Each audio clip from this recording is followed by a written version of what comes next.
आखिर कौन है ये बांग्लादेश के धर्मगुरु चिन्मय प्रभु जी। धर्मगुरु चिन्मय प्रभु जी को गिरफ्तार तो कर लिया, लेकिन उन्हें रिहा क्यों नहीं किया गया। बांग्लादेश में इस्कॉन नाम करके एक संगठन है। आखिर ये संगठन है क्या।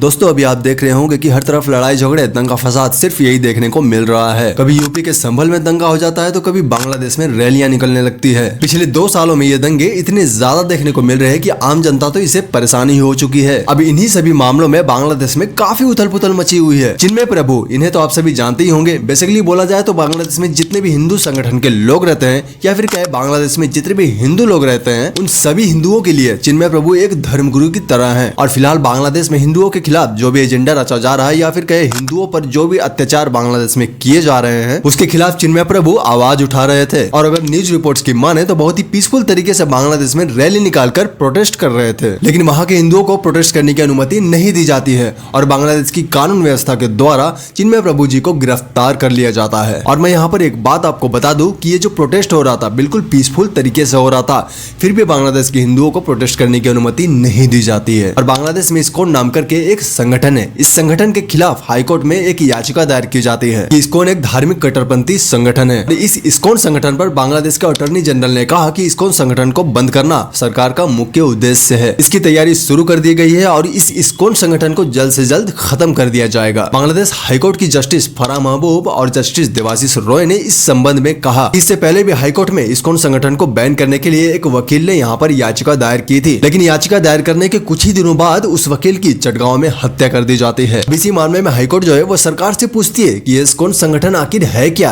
ये किसने बनाया है और कहां से आया है। तो जवाब में बांग्लादेश के अटॉर्नी जनरल बोलते हैं कि ये कहीं से आया नहीं है, बल्कि इसे बांग्लादेश में ही बनाया गया है और ये कोई राजनीतिक दल नहीं है, बल्कि ये एक कट्टरपंथी संगठन है। और मैं यहाँ पर एक बात आपको बताना चाहूंगा कि कुछ दिन पहले न्यूज में आपने सुना ही होगा कि बांग्लादेश के संविधान से धर्मनिरपेक्षता शब्द को हटाना चाहिए। ये वही संगठन है जिसने इस मांग की शुरुआत की थी। अब जैसा कि मैंने आपको बताया कि धर्मगुरु चिन्मय प्रभु जी को बांग्लादेश में देशद्रोह के आरोप में गिरफ्तार कर लिया जाता है। अब चूंकि इन्हें तुरंत जमानत मिल जानी थी, लेकिन चिन्मय प्रभु को जमानत नहीं मिल पाती है। इसी के चक्कर में एक और भीड़ जमा हो जाती है। बांग्लादेश में चिन्मय प्रभु जी के जितने भी समर्थक हैं, चिन्मय प्रभु जी को बेल ना मिलने पर सभी सड़कों पर उतर आते हैं और पूरे आक्रोश में विरोध प्रदर्शन करने लगते हैं। इनके विरोध प्रदर्शन से आसपास काफी खलबली मची हुई थी, लेकिन फिर भी इनका विरोध प्रदर्शन जो है वो रुक नहीं रहा था। अब इसी बीच वहां पर जितने भी सुरक्षाकर्मी मौके पर मौजूद थे, उनके साथ उनकी झड़प हो जाती है और इस झड़प में पत्रकारों समेत 10 लोग घायल भी हो जाते हैं। फिलहाल इसके बाद उस प्रोटेस्ट को बंद करवाया जाता है और काफी लोगों को जेल में भी डाला जाता है। लेकिन हमें यहाँ पर एक बात समझनी पड़ेगी कि ये सब करके आपस में लड़के हमें क्या मिल रहा है। सोचो अगर यही समय और एनर्जी हम अपने आप को इम्प्रूव करने में लगाए तो एक बार सोच कर देखो हम कितने आगे जा सकते हैं। दोस्तों आज की वीडियो यहीं तक थी। अगर वीडियो आपको थोड़ी सी भी अच्छी लगती हो तो वीडियो को लाइक, चैनल को सब्सक्राइब